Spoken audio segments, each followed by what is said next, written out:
गोंदिया जिल्ह्याच्या अर्जुनी मोरगाव तालुक्यातील नवेगाव बांध इथं झालेल्या भीषण अपघातात बहीण भावाचा दुर्दैवी मृत्यू झाला, तर आई गंभीर जखमी झाली आहे। तिघही देवरी तालुक्याच्या चारभाटा बोरगाव गावातील राहणारे आहेत।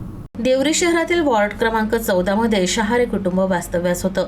18 वर्षीय अंकुर शहारे आणि 10 वर्षीय रितिका असं मृत बहीण भावाचं नाव आहे, तर 50 वर्षीय अरुणा शहारे गंभीर जखमी आहेत। अरुणा यांचे पती कोरोना काळात वारल्यामुळे घराची जबाबदारी आई अरुणा यांच्यावर होती, तर अर्जुनी मोरगाव तालुक्यातील बोळदे गावात त्यांच्या नातेवाईकाचं लग्न होतं। यामुळे शनिवारी सायंकाळी तिघही देवरीवरून बोळदे गावाकडे जात होते। यातच अर्जुनी मोरगाव तालुक्यातील नवेगाव बांध परिसरात एका अज्ञात वाहनानं त्यांच्या दुचाकीला मागून धडक दिली। यामुळे दुचाकीवरून तिघही खाली पडले। या भीषण अपघातात अंकुर आणि त्याची बहीण रितिका यांच्या शरीरावरून हे अज्ञात वाहन गेल्यानं त्यांच्या शरीराचा अक्षरशः चेंदामेंदा झाला, तर अरुणा या गंभीर जखमी असून त्यांच्यावर जिल्हा सामान्य रुग्णालयात उपचार सुरू आहेत। तर या घटनेमुळे गावात शोककळा पसरली आहे।